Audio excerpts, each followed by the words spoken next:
दोस्तों आप सभी को राधे राधे। आज हम सीटेट पेपर 2 का सामाजिक अध्ययन का प्रीवियस ईयर का पेपर देखेंगे, जो कि आपकी परीक्षा के लिए बहुत ही हेल्पफुल होगा। तो स्टार्ट करते हैं। स्थल का एक संकरा भाग जो दो बड़े स्थलीय भागों को एक दूसरे से जोड़ता है, उसे क्या कहते हैं? इसका राइट आंसर बताइएगा। स्थल संधि, द्वीप, खाड़ी या जल संधि। इसका राइट आंसर बताइएगा।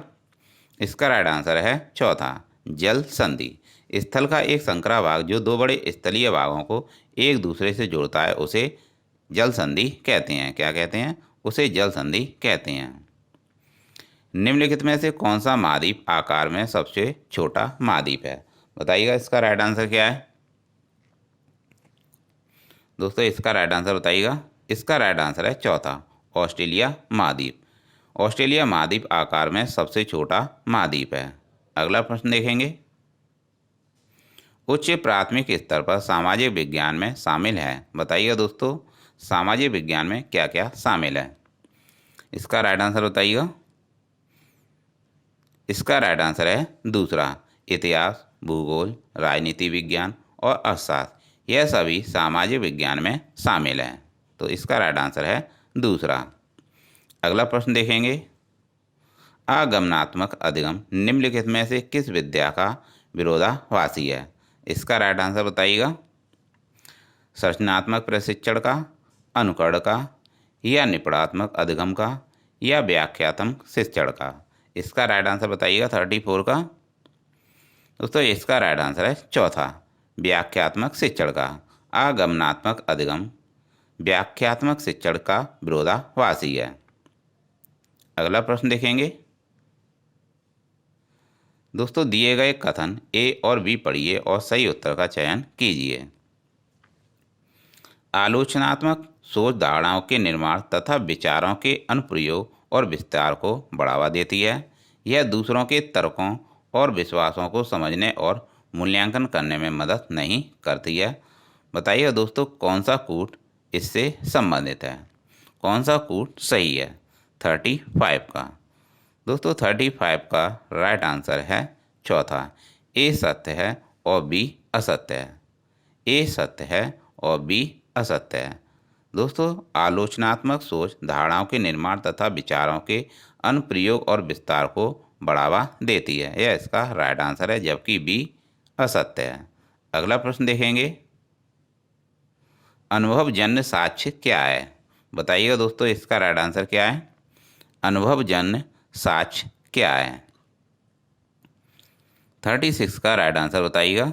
दोस्तों इसका राइट आंसर है चौथा, इंद्रियों के माध्यम से वास्तविक दुनिया में एकत्रित आंकड़े अनुभवजन्य साक्ष्य हैं। तो इसका राइट आंसर है चौथा। अगला प्रश्न देखेंगे। भौतिक विशेषताओं के मॉडल प्रतिकृतियां शिक्षण के लिए सबसे अधिक उपयुक्त हैं। किस शिक्षण के लिए सबसे अधिक उपयुक्त हैं? अर्थशास्त्र, भूगोल, राजनीति विज्ञान या इतिहास। इसका राइट आंसर बताइएगा। 37 का। 37 का राइट आंसर है दूसरा, भूगोल। भौतिक विशेषताओं के मॉडल या प्रतिकृतियां भूगोल शिक्षण के लिए सबसे अधिक उपयुक्त हैं। स्थानीय समाचार पत्र से मौसम की जानकारी का संग्रह किस प्रकार का स्रोत है? बताइएगा दोस्तों, इसका राइट आंसर क्या है? स्थानीय समाचार पत्र से मौसम की जानकारी का संग्रह किस प्रकार का स्रोत है? प्राथमिक, द्वितीय, तृतीय। प्राथमिक और तृतीय दोनों। बताइए इसका राइट आंसर क्या है? दोस्तों इसका राइट आंसर है प्राथमिक। प्राथमिक इसका राइट आंसर है। स्थानीय समाचार पत्र से मौसम की जानकारी का संग्रह करना प्राथमिक स्रोत है।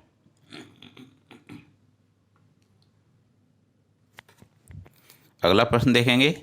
सीखने की अक्षमता वाले विद्यार्थी किस प्रकार की कक्षा में अन्य छात्रों के साथ सीखते हैं? बताइएगा इसका राइट आंसर। विशेष, समावेशी, आधुनिक या अनन्य। बताइएगा। सीखने की अक्षमता वाले शिक्षार्थी किस प्रकार की कक्षा में अन्य छात्रों के साथ सीखते हैं? 39 का राइट आंसर बताइएगा। इसका राइट आंसर है दोस्तों दूसरा, समावेशी इसका राइट आंसर है। दोस्तों यहाँ पर आपसे पूछा गया था कि सीखने की अक्षमता वाले शिक्षार्थी किस प्रकार की कक्षा में अन्य छात्रों के साथ सीखते हैं। तो इसका राइट आंसर है समावेशी कक्षा में। अगला प्रश्न देखेंगे। निम्नलिखित सिद्धांत किसने दिया है? सभी बच्चे विकास के समान अनुक्रम से गुजरते हैं, लेकिन विभिन्न दरों से। इसलिए शिक्षक को पूरी तरह से कक्षा के लिए नहीं, बल्कि व्यक्तिगत बच्चों और छोटे समूहों की गतिविधियों की योजना बनानी चाहिए। दोस्तों बताइएगा यह कथन किससे संबंधित है?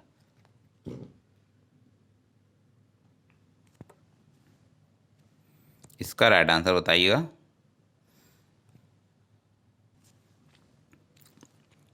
आपसे यहाँ दोबारा से मैं बता दे रहा हूँ, निम्नलिखित सिद्धांत किसने दिया है? सभी बच्चे विकास के समान अनुक्रम से गुजरते हैं, लेकिन विभिन्न दरों से। इसीलिए शिक्षक को पूरी तरह से कक्षा के लिए नहीं, बल्कि व्यक्तिगत बच्चों और छोटे समूहों के लिए गतिविधियों की योजना बनानी चाहिए। दोस्तों यह कथन बताइए किसका है? यह कथन है दोस्तों, इसका राइट आंसर है तीसरा, जीन पियाजे। किसका है यह कथन?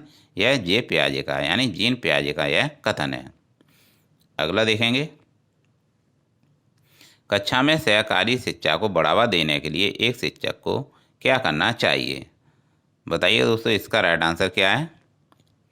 दोस्तों इसका राइट आंसर है चौथा, छात्रों को बहस और चर्चाओं में लगाएं। यह करना चाहिए। दोस्तों जब कक्षा में सहकारी शिक्षा को बढ़ावा देने के लिए एक शिक्षक को क्या करना चाहिए? छात्रों को बहस और चर्चाओं में लगाएं। किस में लगाएं? छात्रों को बहस और चर्चाओं में लगाएं। अगला, एक आत्मनिर्देशित आत्म अनुशासित सोच जो एक उचित तरीके से गुणवत्ता के उच्चतम स्तर पर तर्क करने का प्रयास होता है, उसे क्या कहते हैं? बताइएगा उस सोच को क्या कहते हैं? जटिल सोच, बुद्धिमानी सोच, अमूर्त सोच या आलोचनात्मक सोच? इसका राइट आंसर बताइएगा। दोस्तों इसका राइट आंसर है चौथा, आलोचनात्मक सोच कहते हैं। एक आत्मनिर्देशित आत्म अनुशासित सोच जो एक उचित तरीके से गुणवत्ता के उच्चतम स्तर पर तर्क करने का प्रयास होता है, उसे आलोचनात्मक सोच कहते हैं। अजंता गुफा चित्रों से इस्तेमाल किए गए रंग निम्नलिखित में से किस सामग्री से प्राप्त किए गए हैं? ग्रेफाइट, पौधों और खनिज, सिलेट या पशु अंगों के अवशेष? इसका राइट आंसर बताइएगा। दोस्तों इसका राइट आंसर बताइएगा। इसका राइट आंसर है दूसरा, पौधों और खनिज से प्राप्त किए गए हैं। अजंता गुफा चित्रों से इस्तेमाल किए गए रंग निम्नलिखित में से पौधों और खनिज सामग्री से प्राप्त किए गए हैं। किससे प्राप्त किए गए हैं? पौधों और खनिज से प्राप्त किए गए हैं। सबसे पुरानी पांडुलिपियां पर लिखी गई थीं। बताइएगा किस पर लिखी गई थी? पत्थर, कागज, लकड़ी या ताड़ पत्रों पर? बताइएगा इसका राइट आंसर क्या है? दोस्तों इसका राइट आंसर है चौथा, ताड़ पत्रों पर लिखी गई थी। सबसे पुरानी पांडुलिपियां ताड़ पत्रों पर लिखी गई थीं। मानव इतिहास में निम्नलिखित में से कौन सी अवधि सबसे लंबी है? बताइएगा इसका राइट आंसर क्या है? दोस्तों इसका राइट आंसर है चौथा, पुरापाषाण काल। मानव इतिहास में सबसे लंबी अवधि पुरापाषाण काल की है। कथन ए और बी को पढ़िए और सही उत्तर का चयन कीजिए। कथन ए है, मेहरगढ़ पाकिस्तान के बोलन दर्रे के पास एक उपजाऊ मैदान में स्थित है। यहाँ खेती और पशुपालन के साक्ष्य पाए जाते हैं। बताइएगा कौन सा कूट सही है? कौन सा कूट सही है? दोस्तों इसका राइट आंसर है तीसरा, ए और बी दोनों सत्य हैं। दोनों कथन सत्य हैं। मेहरगढ़ पाकिस्तान के बोलन दर्रे के पास एक उपजाऊ मैदान में स्थित है। यहाँ खेती और पशुपालन के साक्ष्य पाए जाते हैं। यह राइट आंसर है दोनों। कथन ए और बी दोनों सही हैं। निम्नलिखित में से किसको भारत में राज्य का पहला नागरिक कहा जाता है? बताइए, गृह मंत्री, राज्यपाल, मुख्यमंत्री या उच्च न्यायालय का मुख्य न्यायाधीश? बताइए किसको भारत में राज्य का पहला नागरिक कहा जाता है? इसका राइट आंसर बताइएगा। दोस्तों इसका राइट आंसर है राज्यपाल। इसका राइट आंसर है दूसरा, राज्यपाल को भारत में पहला नागरिक कहा जाता है। वर्तमान लोकसभा 2014 के बाद है 14वीं, 15वीं, 16वीं या 13वीं? बताइएगा वर्तमान लोकसभा जो 2014 के बाद है वह कौन सी है? 2014 के अनुसार आपको बताना है यहाँ पे। दोस्तों इसका राइट आंसर बताइएगा। इसका राइट आंसर है तीसरा, 16वीं। वर्तमान लोकसभा 2014 के बाद 16वीं लोकसभा है। अगला प्रश्न देखेंगे, भारत का वर्तमान राष्ट्रपति कौन है? दोस्तों यहाँ पर ऑप्शन सारे गलत हैं, क्योंकि वर्तमान में कौन है आप सभी को मालूम ही है, द्रौपदी मुर्मू हैं।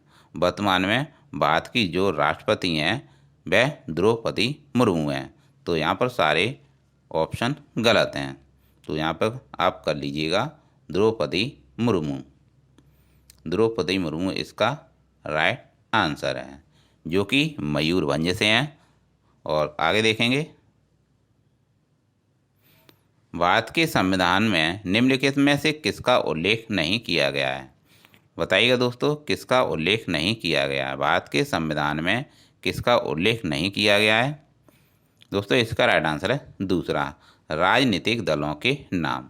भारत के संविधान में इनका उल्लेख नहीं किया गया है, राजनीतिक दलों के नामों का।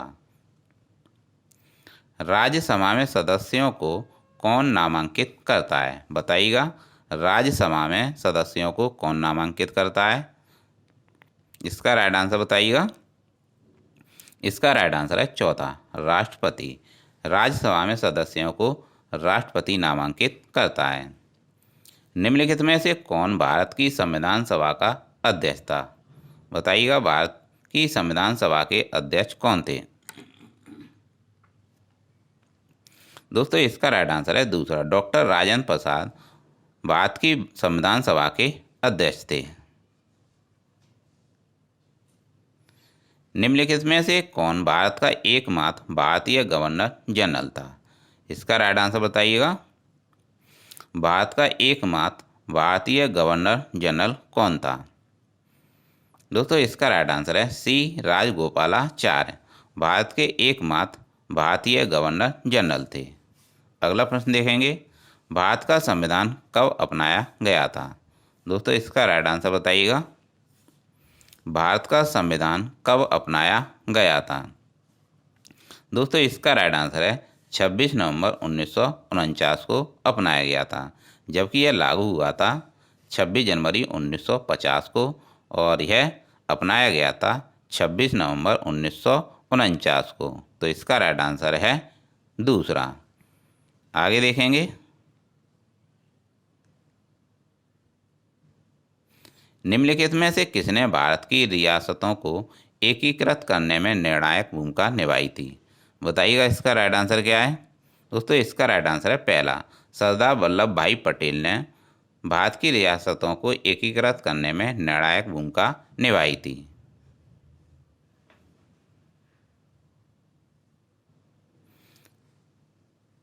निम्नलिखित में से कौन भारत की संविधान की समवर्ती सूची के मामलों में कार्य करता है? बताइएगा, भारत की संविधान की समवर्ती सूची के मामलों में कार्य कौन करता है? इसका राइट आंसर बताइएगा। इसका राइट आंसर है चौथा, केंद्र सरकार और राज्य सरकारें भारत के संविधान की समवर्ती सूची के मामलों में कार्य करती हैं। निम्नलिखित में से कौन भारत की संविधान सभा में मसौदा समिति के अध्यक्ष थे? बताइएगा, भारतीय संविधान सभा में मसौदा समिति के अध्यक्ष कौन थे? दोस्तों इसका राइट आंसर है पहला, डॉक्टर भीमराव अंबेडकर। दोस्तों इसका राइट आंसर है पहला, बाबा अंबेडकर भारतीय संविधान सभा में मसौदा समिति के अध्यक्ष थे। 18वीं सदी में किसके नेतृत्व में बंगाल धीरे धीरे मुगल नियंत्रण से अलग हो गया? बताइएगा, इसका राइट आंसर क्या है? इसका राइट आंसर है चौथा, मुर्शिद कुली खान। इसका राइट आंसर है 18वीं सदी में मुर्शिद कुली खान के नेतृत्व में बंगाल धीरे धीरे मुगल नियंत्रण से अलग हो गया था। आगे देखेंगे, निम्नलिखित में से किस गवर्नर जनरल ने फैसला किया कि बहादुर शाह जफर आखिरी मुगल सम्राट होंगे और उनकी मृत्यु के बाद किसी भी वंशज को शासक के रूप में पहचाना नहीं जाएगा? बताइएगा, इसका राइट आंसर। इसका राइट आंसर है दोस्तों दूसरा, लॉर्ड कैनिंग। राइट आंसर है इसका कैनिंग। दोस्तों यहाँ पर आपसे पूछा गया था कौन सा गवर्नर जनरल था, कौन गवर्नर जनरल था जिसने फैसला किया था कि बहादुर शाह जफर आखिरी मुगल सम्राट होगा और उसकी मृत्यु के बाद उनकी मृत्यु के बाद किसी भी वंशज को शासक के रूप में पहचाना नहीं जाएगा। तो इसका राइट आंसर है कैनिंग।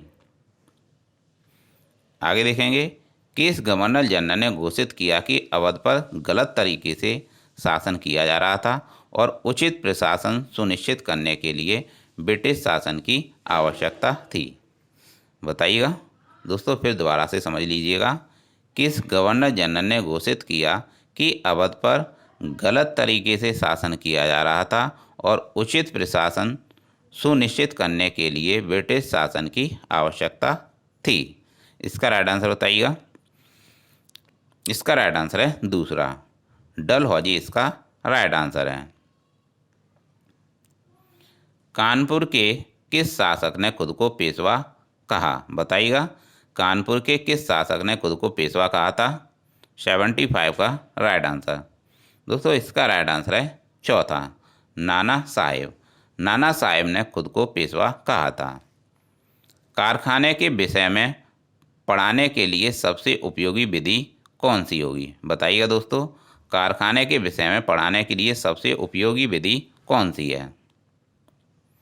किसी विशेषज्ञ को नियंत्रित करना, किसी औद्योगिक कारखाने की यात्रा आयोजित करना, या एक डॉक्यूमेंट्री फिल्म दिखाना, या एक कहानी सुनाना?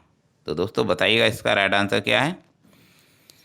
इसका राइट आंसर है दोस्तों किसी औद्योगिक कारखाने की यात्रा आयोजित करना, यह इसका राइट आंसर है। अगला प्रश्न देखेंगे, एडुसेट से क्या अभिप्राय है? बताइएगा एडुसेट से क्या अभिप्राय है यहाँ पे? दोस्तों इसका राइट आंसर है तीसरा, एक मानव निर्मित भारतीय उपग्रह है एडुसेट। तो याद रखिएगा एडुसेट क्या है? एक मानव निर्मित भारतीय उपग्रह है। अगला देखेंगे, पंचवाड़ी और बीजक में निम्नलिखित में से किस महान हस्ती के छंद और विचारों को संरक्षित किया है? बताइएगा इसका राइट आंसर क्या है? कबीर, गुरु नानक, रविदास या मीराबाई? इसका राइट आंसर बताइएगा। इसका राइट आंसर है पहला, कबीर। पंचवाड़ी और बीजक कबीर के हैं, जो कि कबीर जो कि महान हस्ती थे। इसमें इनके छंद और विचारों को संरक्षित किया गया है। एलोरा की गुफा का वित्तीय चित्र जिसमें विष्णु को नरसिंह अर्थात पुरुष सिंह के रूप में दिखाया गया है, किस काल की कृति है? बताइएगा यह किस काल की कृति है?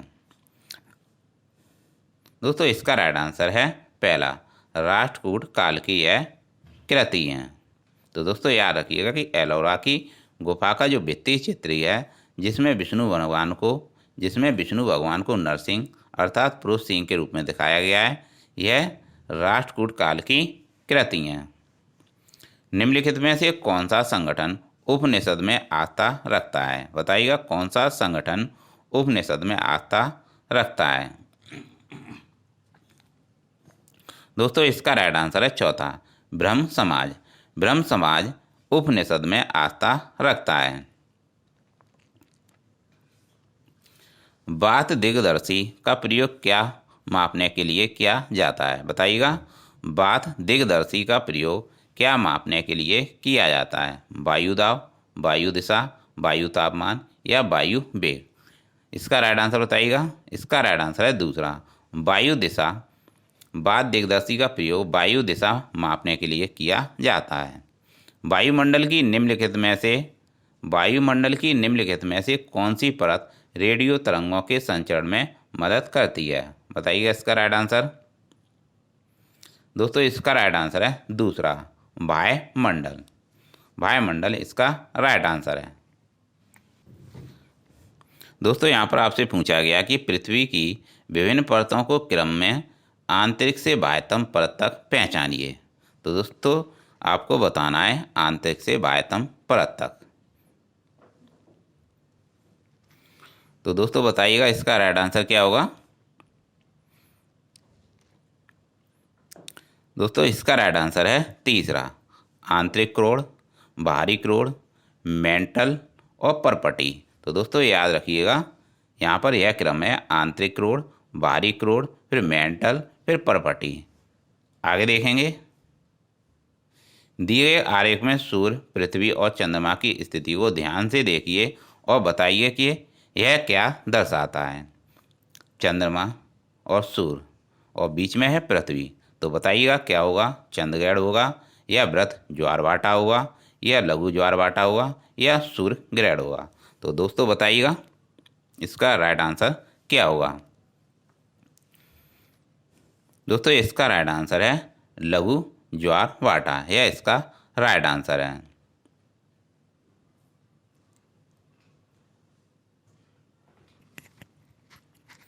अगला प्रश्न देखेंगे,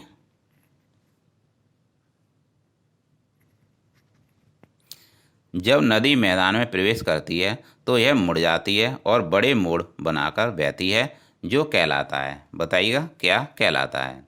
बाढ़ का मैदान, विसर्प, चाप झील या तटबंध, यह क्या कहलाता है। बताइएगा इसका राइट आंसर क्या है।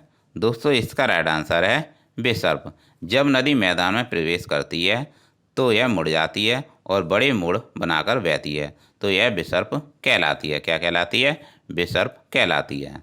अधिकांश दुर्गम क्षेत्रों में और आपदाओं के समय लोगों को बचाने और भोजन, जल, कपड़े एवं दवाओं को वितरित करने के लिए यातायात का कौन सा साधन बेहद उपयोगी है। बताइएगा रेल मार्ग, सड़क मार्ग, जल मार्ग या वायु मार्ग। बताइएगा कौन सा यातायात का साधन बेहद उपयोगी है। इसका राइट आंसर बताइएगा। दोस्तों इसका राइट आंसर है चौथा, वायु मार्ग, जो कि आप सभी को मालूम है। अगला देखेंगे, भूगोल की वह शाखा जो विशिष्ट मानव जनसंख्या की संरचना के विषय से संबंधित है कहलाती है। क्या कहलाती है। इसका राइट आंसर बताइएगा। भूगोल की वह शाखा जो विशिष्ट मानव जनसंख्या की संरचना के विषय से संबंधित है वह क्या कहलाती है। जैव भूगोल, जनसंख्याकी, मानव भूगोल या नगरीय भूगोल। इसका राइट आंसर बताइएगा। इसका राइट आंसर है दोस्तों दूसरा, जनसंख्याकी, यह जनसंख्याकी कहलाती है। कथन दिया है, सूर्य गुजरात में अरुणाचल प्रदेश से लगभग 2 घंटे बाद अस्त होता है। और दूसरा कथन दिया है, दूसरा इसका कार्ड दिया है, अरुणाचल प्रदेश गुजरात की तुलना में उच्च अक्षांश पर स्थित है। तो दोस्तों बताइएगा कौन सा कूट इन दोनों कथनों के लिए सही है। इसका राइट आंसर बताइएगा। दोस्तों इसका राइट आंसर है पहला, ए और आर दोनों सत्य हैं। आर ए की स्पष्ट व्याख्या नहीं करता है।